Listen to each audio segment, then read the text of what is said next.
Ashley. You are watching the BOP, the BLERD official podcast. Oh my gosh, I am so excited you are here. I've got the host with the most, Hilton George. How are you, my friend? How is it going? I'm feeling lonely and left out. There's two people that went to the West Coast, and I went all the way to the Spirit Airlines kiosk, and they said that they didn't know nothing about my ticket. And then I went over the Song Airlines. The Song said, well, we don't even fly no more. And then Canadian Air, they was like, not without a passport. Yeah, you got charges. And so I had to. I know it is. We have got to get together. The three of us, we've got to do another con together. It's been too long. Christi was with me. Christi, how are you doing? Have you survived? We literally just flew back yesterday. I am totally in recovery. So y'all getting this fresh face to the world. Just slap on some lipstick, pinch my cheeks, try to get y'all some life. I know. This hair. I'm tired. I have hair and makeup. You look fabulous. I am like, I couldn't quite pull it together. I'm exhausted. I'm like, that's okay. Gosh. But I'm here. Okay. You are here. And I'm excited. Oh my gosh. So Hilton has alluded to what we've been up to. I had a Comic-Con. We were at Emerald City Comic-Con in Seattle, Washington. And Christi came with me. She has been assisting me at shows, and so I was like, I need Christi. I need her help. And she was such a huge help. Oh my gosh. We were setting up, we were going, we were meeting the fans. It was an amazing show. It was an absolutely amazing show. We actually even got a corporate sponsorship while we were there who gave us some amazing prizes. Let me make sure I hold this bag properly. Wait. Big Pen has donated their exclusive pins they were handing out. Let me tell you, these puppies are amazing. Beautiful. They're gorgeous. They're probably 4-inch pins. They come in these amazing cases. We are going to give at least 2 of these away to 2 listeners who are, on our YouTube channel. So what you have to do is you've got to get on our YouTube channel. You have to subscribe to the BOP, and you've got to leave a comment. And Sailor Moon, I mean, it's amazing. And don't worry, Hilton, I got some for you. I was going to say, should I go to my mailbox? Should I go? Should I run right now? I'll wait. Dana is our line producer. You guys are getting pins also. We've got enough for gifts for you, but we also are giving some away. Okay, there we go. I'm trying to put it so you can actually see them.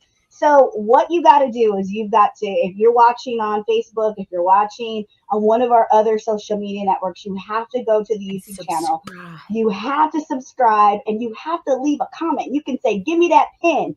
We're going to choose 2 people, and we will announce them later who wins, but we are giving out prizes courtesy of Big Pen. I want to thank those guys who were at the show. Yes, they were awesome. Yeah, they came every day, and just like they brought us, I mean, literally gifts. Bag. Yeah, the bag, this whole bag is full. Like, it's full to the top of pins. Oh. So it's not packed by Lay's or Utz. No. And I've even got some.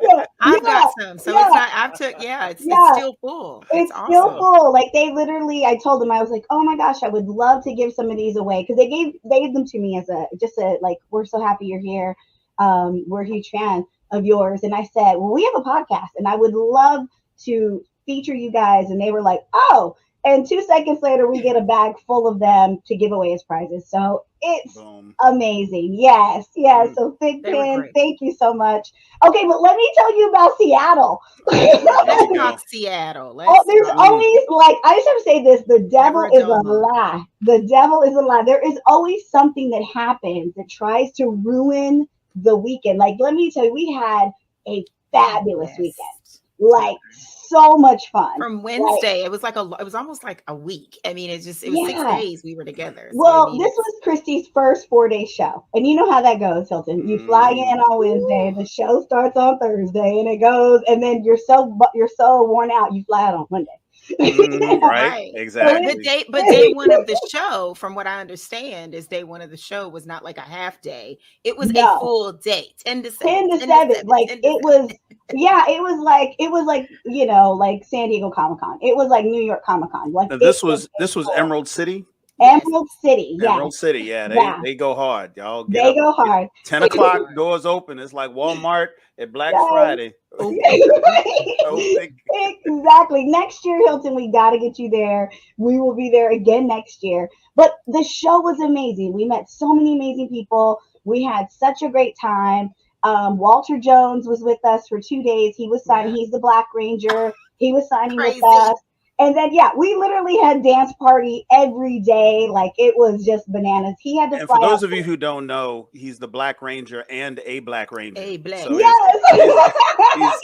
I mean, Karen's a Black Ranger, but she's a Yellow Ranger. So people who don't know. Exactly. He was the first Black Ranger, original Black Ranger on Power Rangers. He was with us 2 days. And then he had to leave and go to another show that he was booked at. And then Sandy Selner, who is one of the people who played Alpha 5. She was with me in season 2. She was with us, and it was so much fun. And so, show's great. We're wrapping up. We're packing up. And we literally, like, the whole weekend, I'm planning, because this week coming up is Power Morphicon, which is our big Power Ranger show. So I'm on my phone in between breaks planning, because, I've got all these exclusives that I'm doing and all this stuff. So I literally text someone and approve like a design that they had sent me. And I'm like, approved. And we were like literally grabbing our bags to walk out and leave the venue. And we stopped to say bye to our neighbor. And like, he's the guy who's barely next to us. Turned. Yeah. We turned. Yeah. And we're like, have a safe trip. Take care. Goodbye. Like 30 to 60 seconds tops. I turn back around. My phone has been stolen. In that 60 right seconds, off the table. So wiped off the table that we're standing. Yes. Wow. Yes. Listen, and it was literally, we could track the minute. It was at 5:05. Like, we were done at 5 o'clock, but we started packing up. We were slowly packing up slowly. And then we put the move on at 4:55, and so within 10 minutes at 5:05. That was literally when somebody just snatched it, was walking and just snatched it right off the table. Just walked and took it. And the reason I knew it was immediately stolen was because, like I said, I was standing at my table. I said, approved. I'm like standing there typing, approved. I turn and go, oh my gosh, have a safe trip. So nice to meet you. Hug. 30 seconds, maybe. Clear table. Gone. And we're like, and Chrissy's like, no. It fell in the bag. Like, she's so positive. I'm taking everything out of the suitcase. Meanwhile, your phone is halfway across the parking lot. Yeah, I'm calling. All this way to Bangladesh. And it's crazy because I started calling at 5:09. Like, I'm looking at my timestamps when I just was calling her phone back, and it was going straight. So this person not only snatched it, they immediately powered it down. And it was going straight to voicemail. I was like, that's what's bizarre, is why would it go straight to voicemail? You were just using it. So I knew she hadn't turned it off. So I was like, somebody took it. It was a pro. Like, they were watching. No 14-year-old. They knew. I thought it was a kid. But you're right. It's probably someone who knew, because they knew to turn it off. That's true. And they knew the what happens. At the end of a con, people are packing heads down, buried, and trying to figure their crap out. And it's like, you're the real asshole. Like, really. Happy day to everyone but you, the person. Yeah.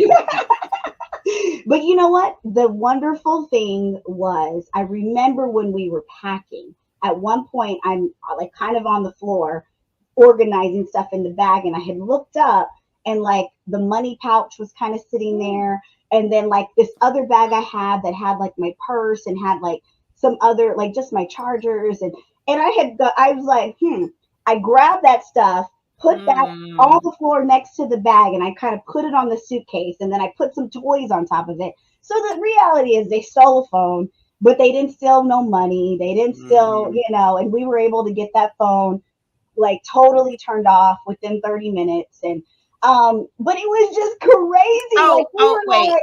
But I'm still sick because they stole some artwork. Wait, that had been given to me. A phone and some artwork. Hold up, we didn't realize the artwork was gone until we got back to the room. That was also sitting on the table. Now, mind you, this amazing artist is across from us.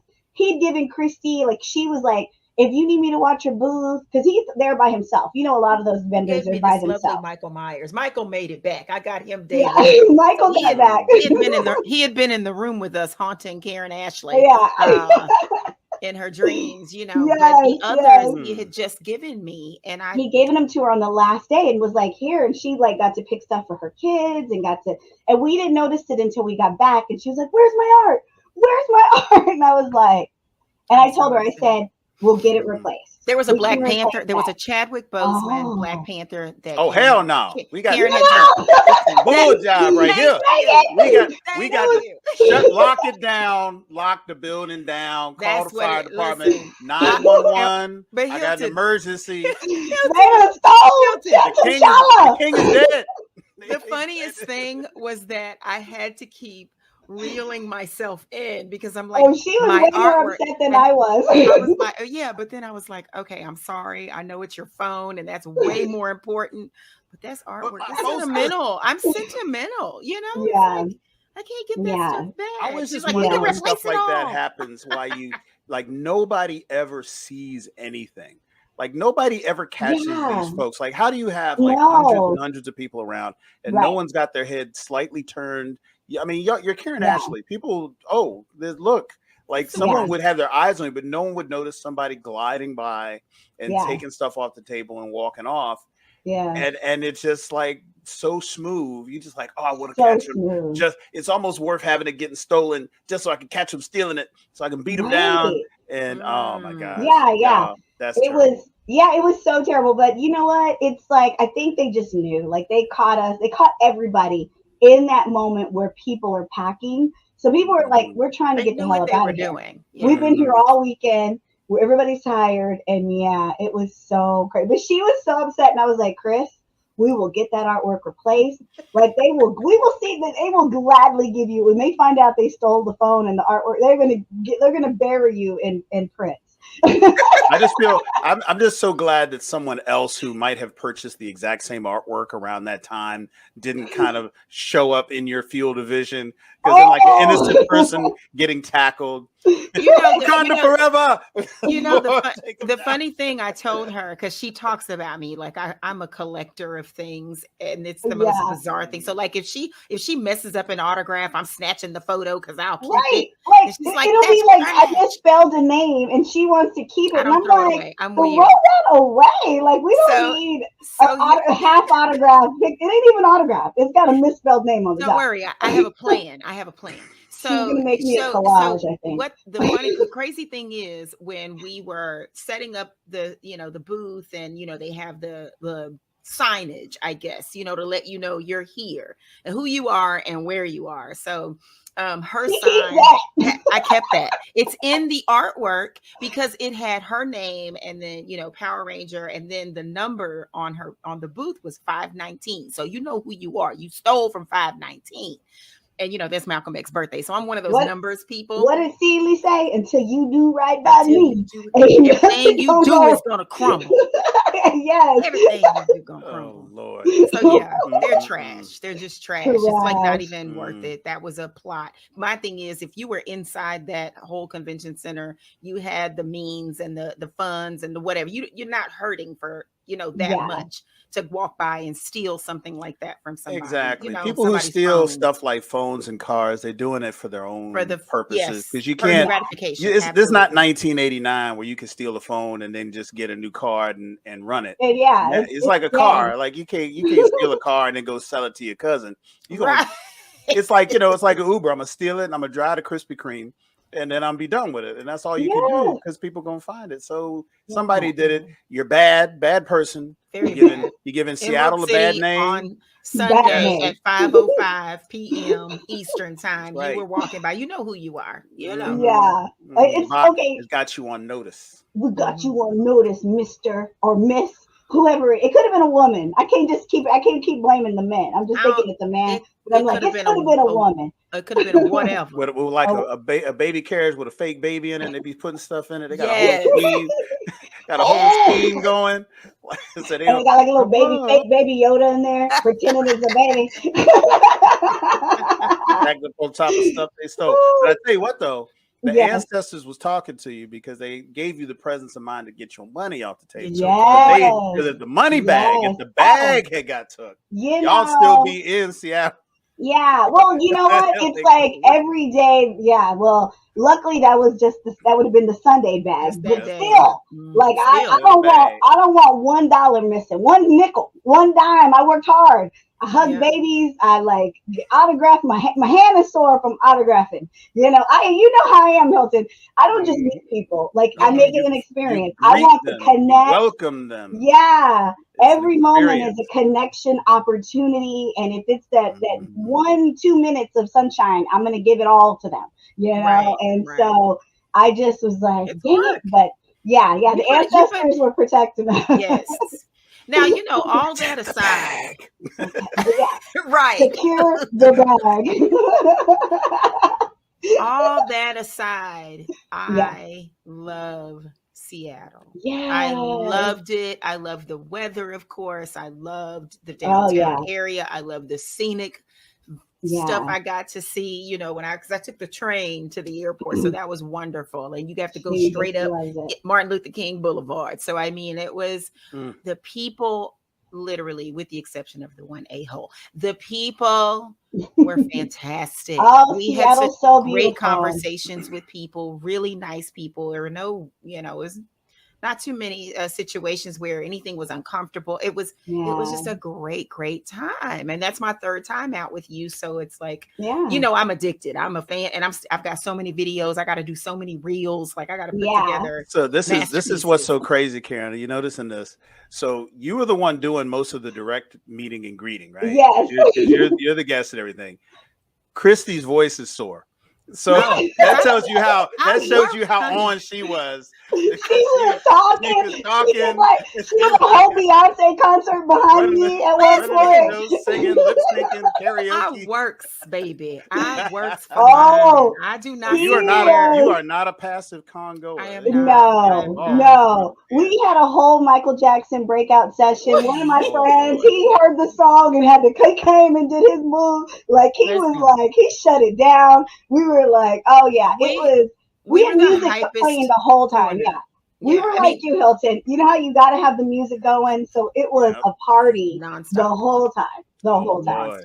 From start to finish. Like, and when the music paused, the other vendors would come. Our neighbors would be like, what's up? Where y'all at? Y'all are keeping us alive. And it's like, okay, my bad. I had to take a call. Like, sorry. Turn it up, right. We had to turn it back up. Let me refresh my Spotify. Give me a second. Please. Oh man, it was fantastic. We had so much fun. And one thing I will say, if you ever get a chance to go to Seattle, go to Emerald City. It's a beautiful show. It was just fun. Like, it's just one of those cons that was very fun.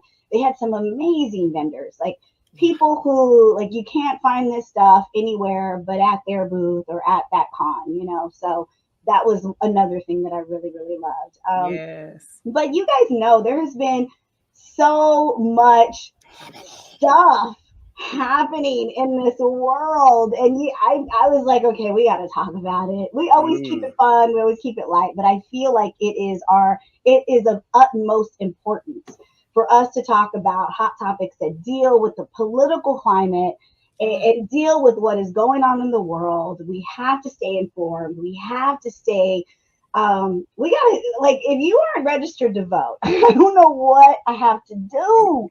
What do I have to give you a fig pen? Do I have to give you this to get you? Stand out in the polls with the fig pen. You voted.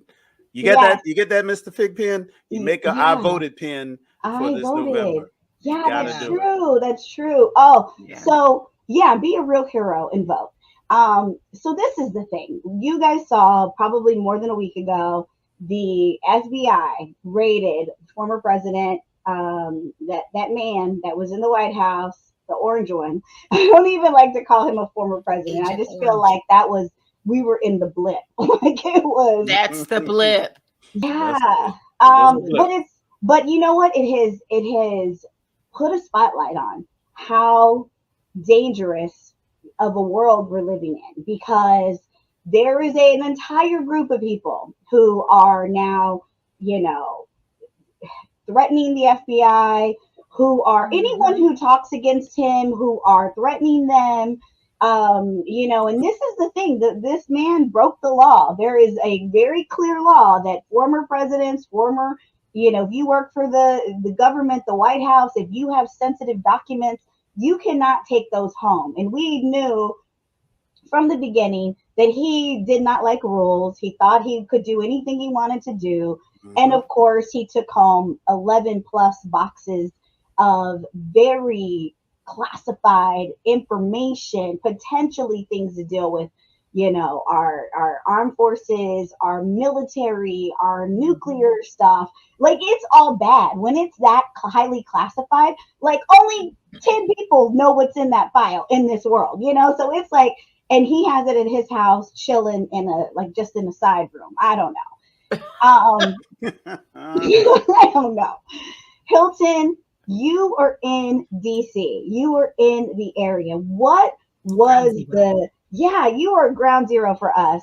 What was it like when all of that news broke, like over a week ago? What was the feel? What was going on in that city?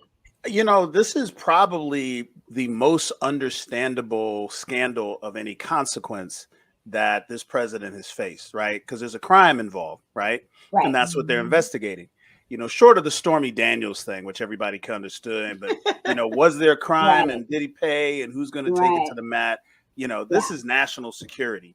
There are very specific laws and rules about where you can and cannot take classified, secret, top secret documents out of secret and secure places, right? And everybody in government knows this. Everybody. Absolutely. The janitor who mops the toilets on the East Wing knows that. And here we are talking about documents, and for him to take them to Mar-a-Lago, and they're sitting in the basement of his mansion, you know, that there's no security, there's nothing really stopping anybody from getting access to it. It's not a secure facility.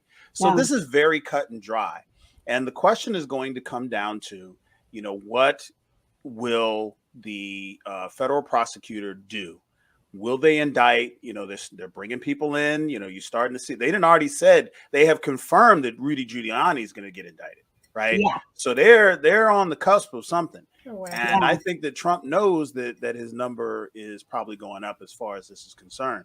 And it is dangerous because there is a quiet minority of people, majority of Republicans, who think that this is okay because he's Trump. And he has turned the Republican Party into a cult. And it is a cult around Trump.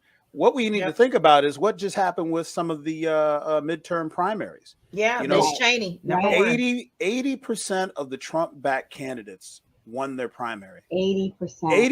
Scary. Right. So when people talk about, oh, you know, he doesn't represent the majority of Republicans. Oh, he doesn't, but that minority is loud enough to win. I'm like, yeah, but you know, how many pit bulls can you have in your house before you know it's a problem, right? Right. So, you know, you're seeing somebody who's got that kind of influence over people who are, I call them reality adjacent. They're not really in phase with the world that's actually around them.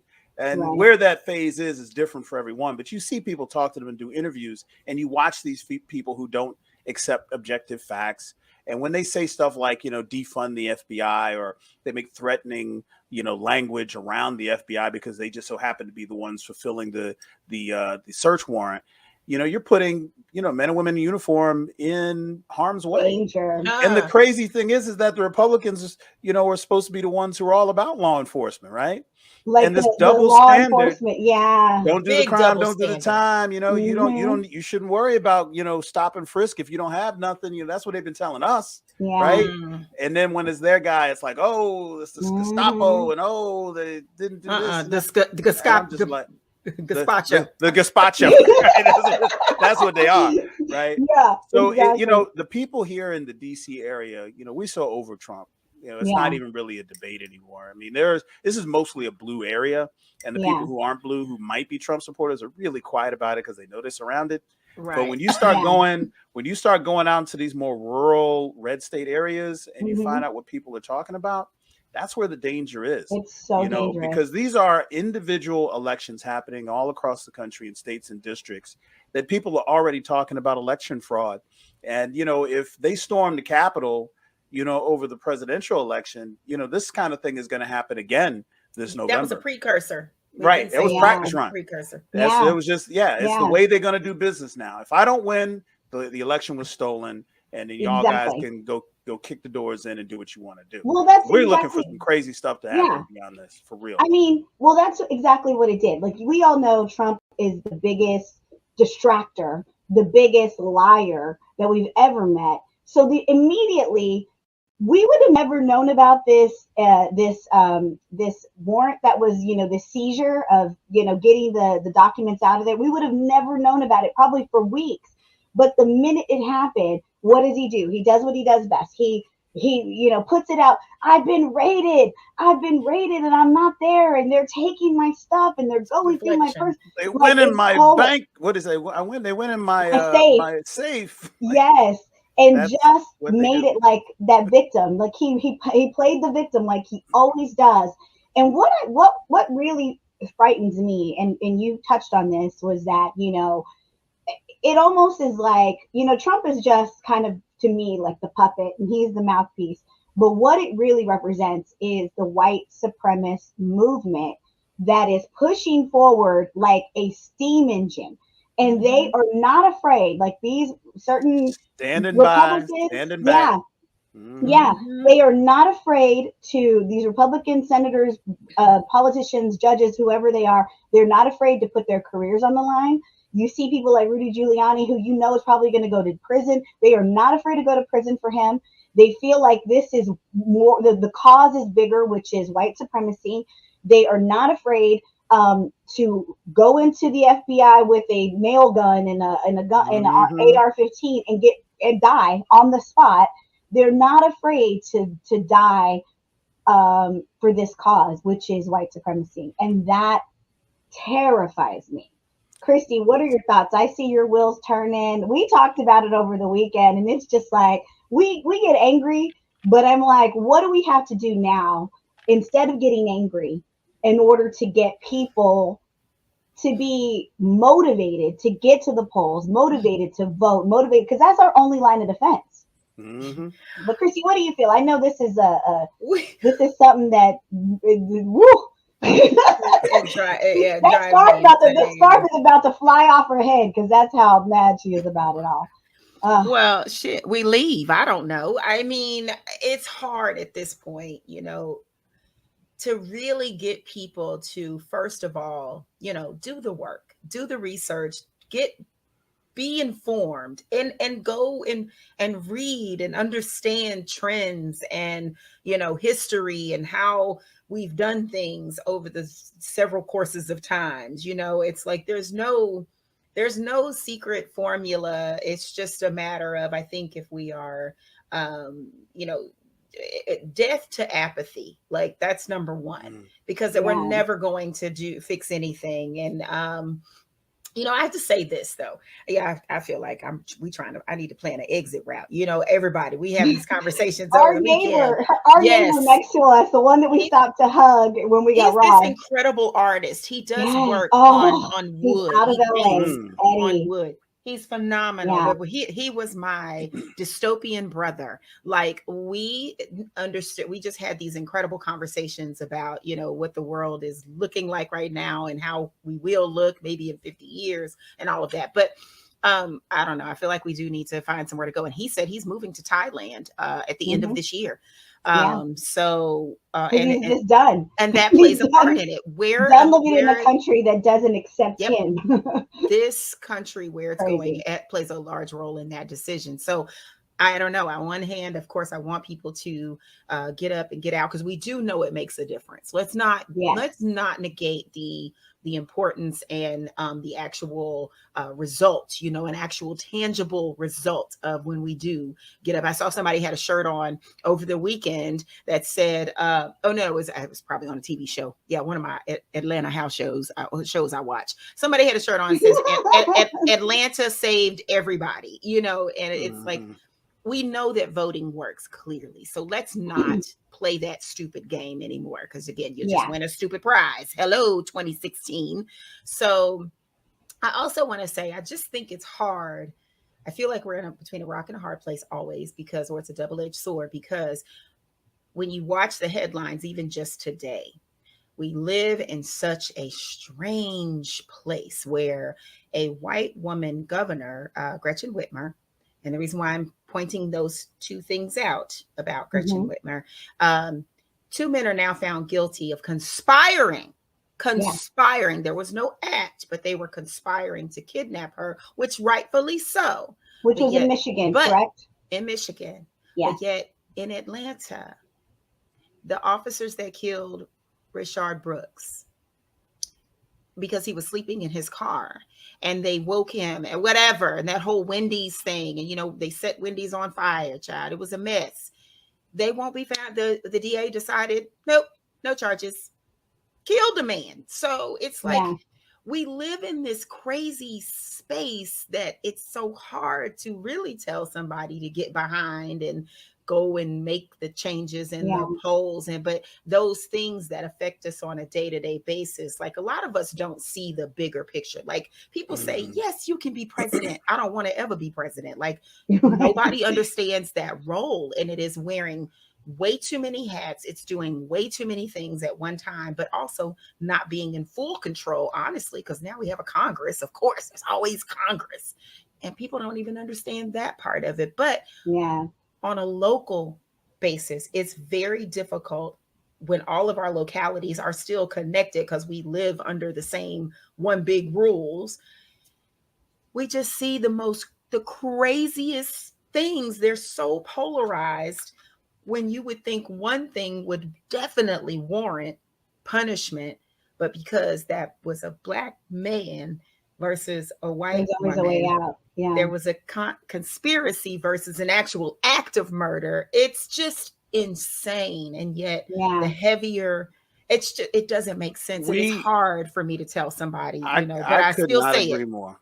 I still say go vote. I still say get the vote out. I'm for that. But I understand the frustration, and I don't have an answer.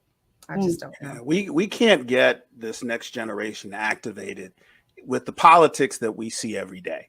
Because local politics, obviously, it's a 1-to-1 ratio. Who's on your school board will tell you, like they just talked about pulling back free lunches for all schools in the country. And starving. We know free lunch and breakfast is about to leave, and I think it's something that should stay. It's just, these are the kinds of things that you vote for that have an immediate result that happens in your area. But you have to get young people, and when I say young people, I'm like people under 28. Get those people activated, get them interest, get them connected. Because if all they think politics is Trump versus Biden, then they're never going to go out and vote, because that's at 30,000 feet. That's a cloud formation moving across the sky. They don't know how to connect it. But meanwhile, your local school board is dumbing down education and redefining slavery and taking books off the shelves, and we're not even considering, who are these? And I'm being serious. I've seen some of these town halls. I've seen some of these local school board. These are yahoos. These are not like lawyers and lifetime politicians. No. This is Nancy from down the street. Irene, used to work and she ran. She got 200 votes more than the next person, and now she's sitting there, and all of a sudden, these books that are actually talking about the subjects that kids need to know about are gone. And then they're talking about things like the bathroom bills, and like all of this stuff, and this pettiness is what turns the millennials and the Gen Xers off, and then they don't turn up. Now, what I do think is going to be a positive, it's a negative, but it's ultimately a positive, is that the Supreme Court, took away, turned over Roe v. Wade. And that was a reality check for the country that did not believe that would ever happen. So people weren't voting on that basis. Even Republicans, especially Republican women, have a very large minority. It's not a majority, but there's a large minority of Republican women that believe the right to your healthcare choices. And they never thought that would go away. So people were not looking for that. And then all of a sudden, now in 48 states, it's all but prohibited for you to get an abortion. Now people are like, oh, snap. So I think that's going to do some turnout for this midterm election, which I think is going to have positive effects for the Democratic Party. But at the same time, we're still facing this Trump headwind and these yahoos that just come out of the woodwork and are just screaming into the microphone. I'm sick of seeing, I wish we could bring a picture up. I'm sick of seeing that mail order black man that be behind Trump in the backyard with the my God. You know that brother with the glasses? That dude is like, I don't, wherever some Trump person is, wherever you, who that dude is, and how they get and you that know brother, he's getting paid. You know that brother's getting paid. You know, and you are selling your soul. I'm sitting there looking at this brother like what prison bus did they yank him off of? Right. Throw this shirt on him, because it's like, you can't, how you gonna have the same black man behind Trump in every city, and every person in all these cities directly behind the camera with blacks for Trump. And I'm sitting there like, y'all don't see this? Like, well, you know what? They do. I feel like they do that on purpose because it's almost a joke.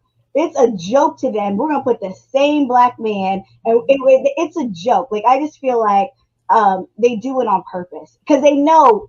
And people with even that much intellect are like, what the hell is this? Like he don't even change his hat or his glasses, and he got the same Nobody like outfit. Trump that much. I'm telling y'all, go on YouTube, look at all of Trump's rallies, and whenever they shoot square on him, there's a brother off to the right or the left with a Blacks for Trump white T-shirt on. It's the same white T-shirt. He got on some chips, blue blocker, sunglasses, and he got a process.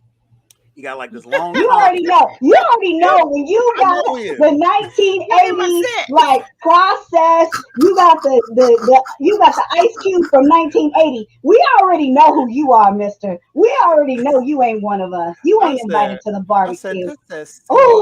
Like, is there a glitch in the Matrix? Am I having a stroke? Yeah. Like, what? It might be a program, and they make us think he's there. He ain't even there.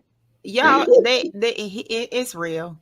It's real, and it's another one of those pieces of the story that we all like need I'm in Hunger Games. We gotta recognize that they're out there. It's not a lot of them. I mean, it's a handful. It's a bad, ugly, raggedy teaspoon of them, but they're out there, and it's just disgusting how they think that the rest of us, again, because one, we're not a monolith, and two, we are we're too varied, but the majority of us still understand. Now, we ain't gonna do that though. And then we know, just like you said, the prison bus, because we know our folk. We know you didn't come to the creme de la creme. You didn't you didn't go to Clark Atlanta and pull up in the you sure didn't. But it's in everything. I pointed it out over the weekend. Yeah, she was MSNBC. Like, and she got so mad. I'm like, I gotta talk to our people on TV1 or BET. Somebody got to dispatch a news crew to find out who this brother is. I bet you he racking up so many Spirit Airlines points doing all of these rallies. He got a freaking flyer VIP on Spirit. Because you know they ain't flying him. They ain't flying him top tier airline. No, absolutely not. That brother's on the payroll. He probably got like a prosthetic mask. He's probably like not even that brother. Like they probably, because he like I can't imagine he ain't been beat up yet. Like like randomly slapped. Like you know, somebody mama walked by like, boy, what you doing? If he going back and forth to Trump rallies, we ain't there. Ain't that's true. We ain't nowhere around. I'm not going to no Trump rally to find one brother to slap. No, I ain't going to. Look, you done slapped yourself. They know what they're doing. They know what they're doing. It's always one. I see them here. I see them in the downtown area here, and there's always one. There's always one. But I also know they always have those same kind of T-shirts on. It's got that saying or it's got that thing that you recognize, and I'd be like, they are organizing right in your face. But they're not doing it for our benefit. No, it's just for their white constituents to say, "Oh, we're not racist because look, there's we got one black friend. They're not selling it on us. Yeah, we're not buying it. Right. But Karen up the Karen with an E. Gladys up the street. Karen with an E. That bitch. Oh, look, there's a black guy in the shot. That can't be racist. Exactly. Yeah, we can be. He's here. He's welcome. He's family. But you know what? Enough of them. Enough of that, guys. If you don't know, we've said it a million times. Your local elections are the biggest elections that impact your life. I'll Show catch up you for that. Immediately. Show up for who is going to be your, superintendent, the superintendent of the school. Show up who's the judges. Show up for all these people. city That's when you, council. yes, those are the People got people that power. impact your life. Those are the ones that are going to do something, make a decision that is just going to enrage you. And you're going to be like, why didn't I go to that? It would have taken me 10 minutes because those elections aren't heavily, like you can get in and out in 10 minutes. Trust me. Midterms are easier. Yeah, Yes. midterms are easy. So off of that, I want to just send a shout out to the GOAT, the Queen. We're going on to some bigger and better news. Some like let's give flowers while we can. Serena Williams announced that she is retiring. This woman is so amazing, so accomplished, so just I met her once, guys. I met her once, and I'm always so proud of this because I was like, I've got friends who are like, they hooked up on insert, like we can go to things, and I don't ever go to things. I'm never invited to those things, but they're invited to them, and I go with them every now and then. So I went, and this was back when her and Common were dating. Like that's back then, right? She's been married, has a child. Like yeah, it's back then. And we were at a basketball game, and she was like so nice, so sweet, like looked everybody in the eye, was like, hi, what's your name? Oh, nice to meet you. Like super, super sweet. And then I remember she came and zoomed into me and she was like, oh my God, I love your earrings. Where did you get them? Are they blah, blah, blah, blah. She like named some designer. I'm like, girl, I don't buy that kind of jewelry. I was like, right. This is probably $5. Like, I don't spend my money there. And she laughed. She was like, I hear you. I hear you. She's like, I just started buying that kind of jewelry. So no, ain't nothing, girl. I know what you're talking about. But super sweet. She has retired. She's the most accomplished tennis player out of all tennis players. Her daddy in that King Richard movie, if that moment where he said, you're gonna be the greatest of all time, if that was a real actual moment, he knew what he was training. He knew the queens he was raising. He saw the vision. This woman, I felt so like, wow, like I just felt so great for her because she's done it all. And I feel like this is when you go out. You go out exactly. You go out when you're still amazing on top. How did you guys feel about that, Hilton, when the news broke that she was gonna retire and she has one more tournament she will do, and that'll be that? This is the mark of the modern athlete because you look at what athletes were doing in the 60s and the 70s, they were their game. And that was it. Like you were as good as your game and you weren't selling tennis shoes and you weren't a brand and you weren't a name off the court or off the field. She is a quintessential brand. People will be saying Serena as a verb and a descriptive adjective to tell people they're great. You will be a Serena in this exactly. She is at that level. And I'm so happy because on one hand, we'll miss her in the sport. I mean, I'm sure she'll play exhibition. She's not going to stop playing tennis, but she's not going to compete. But the fact that she's going out ostensibly on top, the fact that she's going out while she still has her health and she has the ability to focus her energy on all kinds of bigger and better things than all her dreams, whatever other dreams.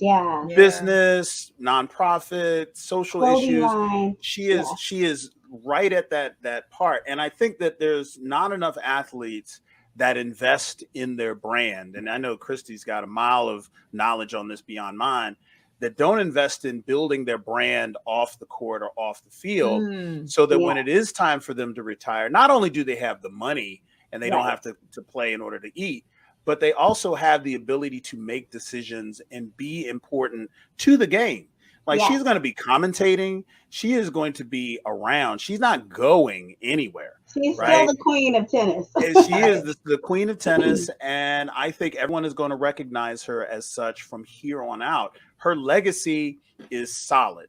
And this is when you want to go out. You don't want to wait until you're too old to play and lose horribly, or suffer some terrible injury that snatches you out the Right. game. Yeah. This is how you want to do it when you are at this part of your career, and you can actually make some really cogent decisions about your next step and be powerful, and go out on with all your flowers under your toes. You know, she's going to be doing it Amen. that way, and I'm glad to see it.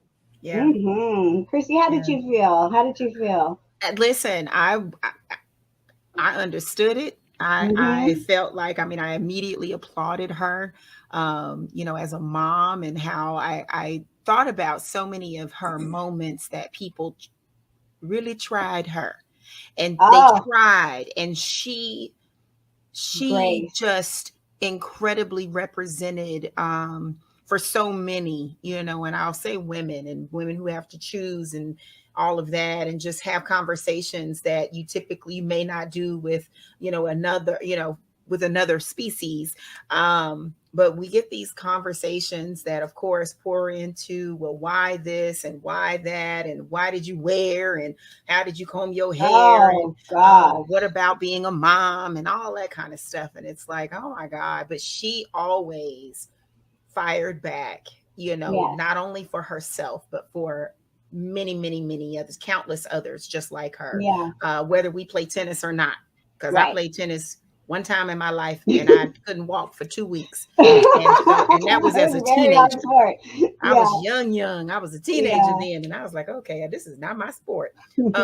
But you know, she just represents so much. So I was proud for her. I was excited. I was like thankful, that she has always held herself to a standard, Mm-hmm. that represented not only strength, because that's the thing, we always feel like we got to be so strong, but I feel like even her strengths were in her, vulnerabilities, and saying, you know, Yes. mentally, Mhm. I can't do this mentally. I don't feel good. I don't feel well, and I need to take care of my mind and my feelings. So Yeah. I thought that was incredibly brave of her, and it shouldn't have to be that way, but that's what it I is. know.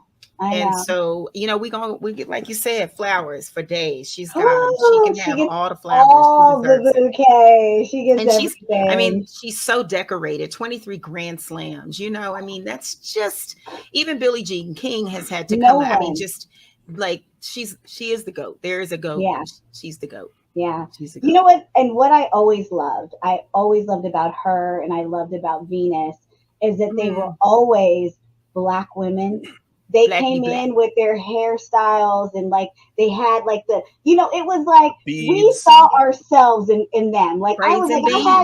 I had that hairstyle when I was like 8, you know what I'm Yes. saying? And she would wear what she wanted to wear on Yes. the court. And I mean, she got so much flack for her wardrobes and it was like, what does it matter what this woman is wearing? Like, she Watch is me win. killing it. And they wanted to always distract us from Yep. her game. And what was so beautiful about her journey is they never could because she'd get all this flack about her outfit and she'd kill them. Like, she would win the tournament and it would be like, what?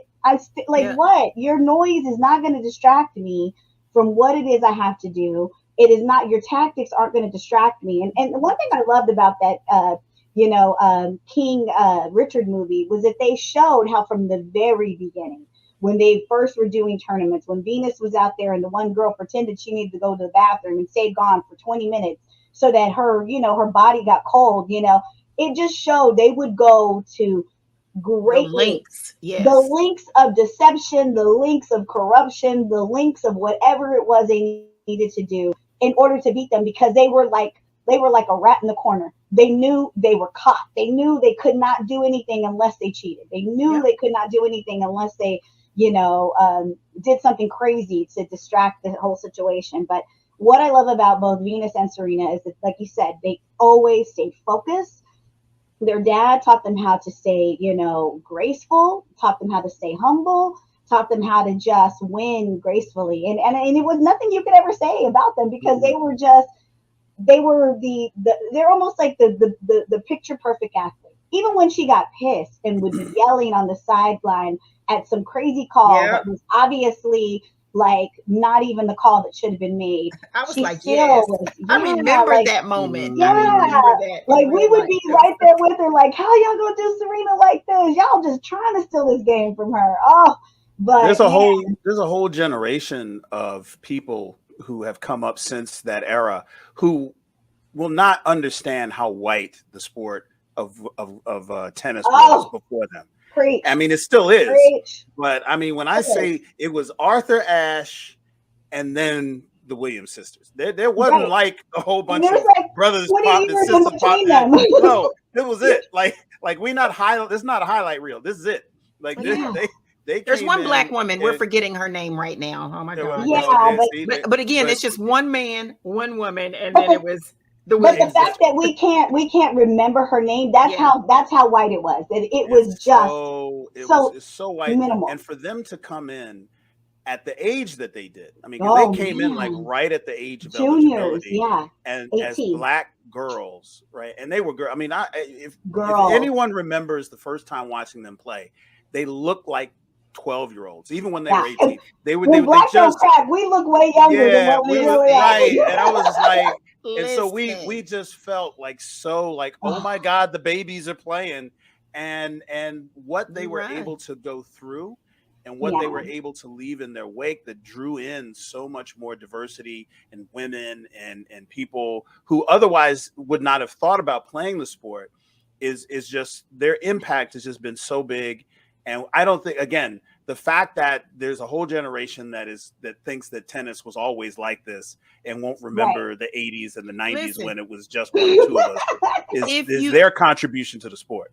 If you Google black tennis players, literally 4 names come up. Althea Gibson, that's who we were forgetting. Yes. Althea, yes. Sorry, Althea.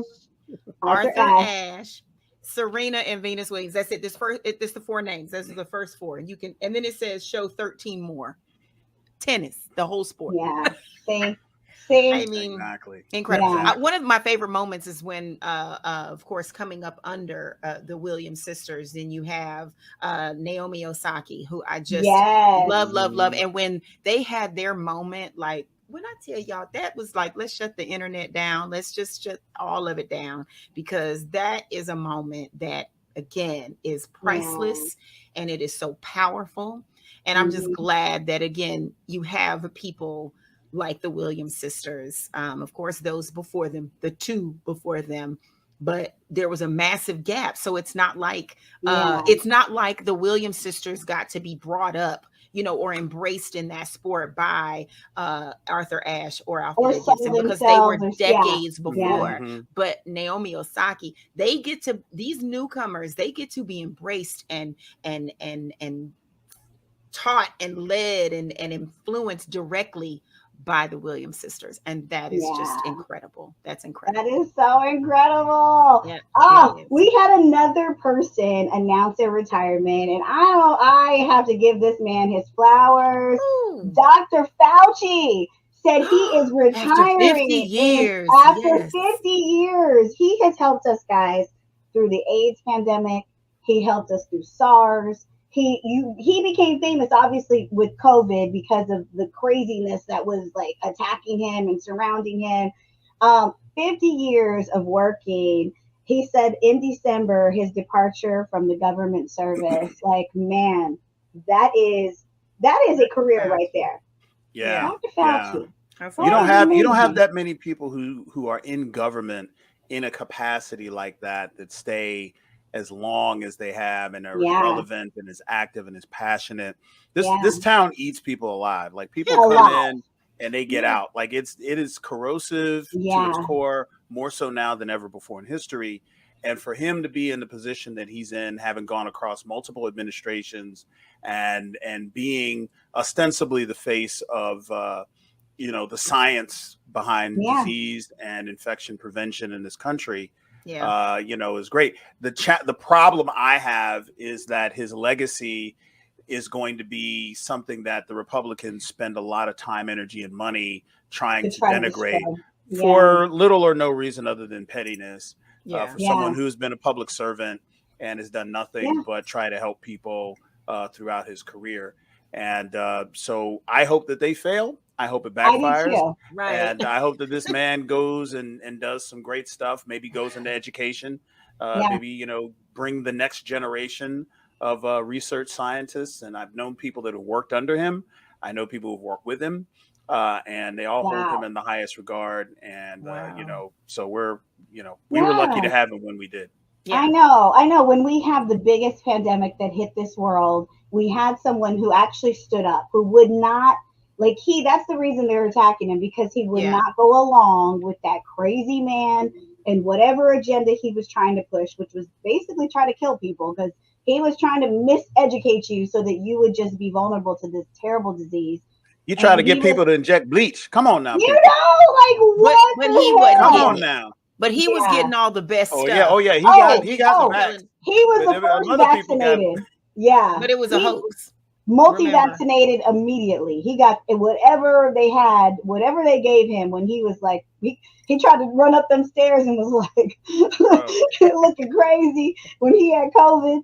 I was like, you ain't that's crazy. Fauci, he's going to be probably one of the most memorable of this, you know, particular decade of from 2020. You know, that's going to for the rest of this decade. I hope he just enjoys he don't owe us nothing. Go fishing, Dr. Fauci. Yeah, go to Disneyland, do whatever it is. Go to Comic-Con and hang out with Careful now, Disneyland. DeSantis might get you down there. You what's the other one? Go to Disney World. Yeah, go to Cali. Go to Disneyland is in LA, so come to Disneyland. Don't go to Disney World.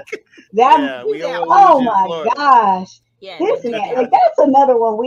I don't even want to bring. We brought up too many people that made me mad, but he makes me so mad. Like I honestly, me and my husband were talking at one point about moving to Florida because we just like Florida, and then we were like, oh no, we can't move there as long as this man is anywhere near any kind of. We cannot live in that state. Like he ruined it. Everything. There's no way. I have no desire to go there. We can't live under a monster. Oh, that's crazy. I know. We might need to figure. If we all have to leave, if we have to move, where are you going? We found our friend. Africa. Where are you going? Wakanda. Look, I got my Marvel map. I'm be on the plane. Circle one more time. I know it's one more time. Go through this mountain. I'm telling you, it's going to disappear. Brother's going to be crashing planes into the mountains, thinking it's a force field. Just keep going. You got to speed up. That's the only way we get through. Man, that's always the first answer. It's funny. I'm going to Mexico. I'm going to Wakanda. I'm going to Mexico. I'm going to Canada. I don't know where I'm going. But the next best thing, you know, what they largely, you know, or loosely, largely, I don't know. It's kind of a mixture. Based Wakanda off of. I always want to go to Ghana. That's one, and then of course there's Canada, and then of course then there's South America. So it's like at least I got, you know, a top three. Brazilians, they look like us down there. We go to Brazil real quick. But you can't not near one of these black people speak Portuguese. Y'all gonna be down there. Y'all gonna be down there with y'all Rosetta Stone Spanish trying to get gonna figure it out. I know they got apps for that now. They got apps. Thank you. There's a friend of ours who named nameless said that he met a girl down in there in Brazil. It's like he used an app. The whole week, I'm laughing so hard right now. Wow. There's any story that starts with I met a woman down in Brazil. I just got to brace myself. I feel like the story going to go left any minute. I can speak Spanish and Portuguese are like very similar. Distant cousins. They're not similar at all. No. Distant cousins, it might be like I know a couple of words. Yeah, but Portuguese is totally different. I don't know. I figured that out. Syllable of Portuguese. Listen, I don't care. I know where the food is. You know this. I need this. I need Brazilian barbecue. You're going down to Brazil looking for Fogo de Chao. Yeah, right. Brazilian barbecue. They're like, throw that home. That ain't Roadhouse. Go Texas. I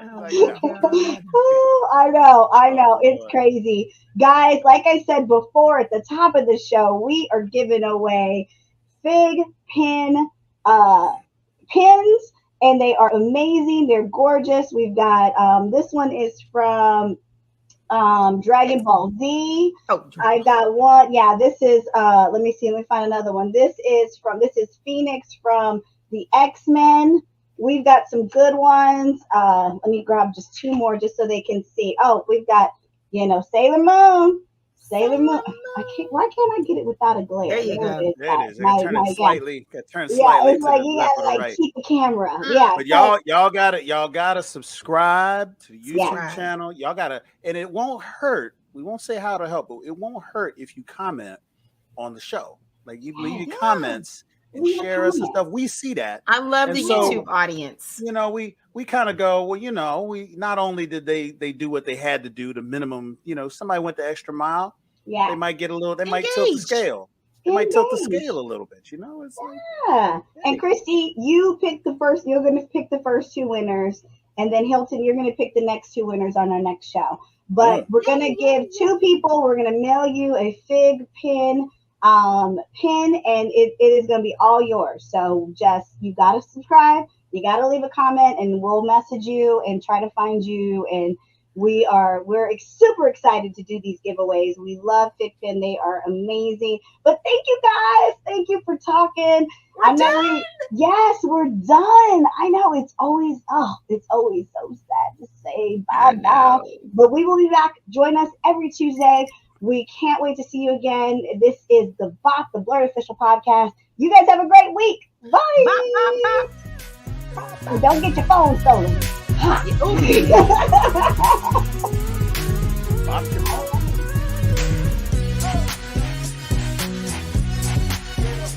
Tune in every Tuesday for a new episode of the BOP, the BLERD official podcast.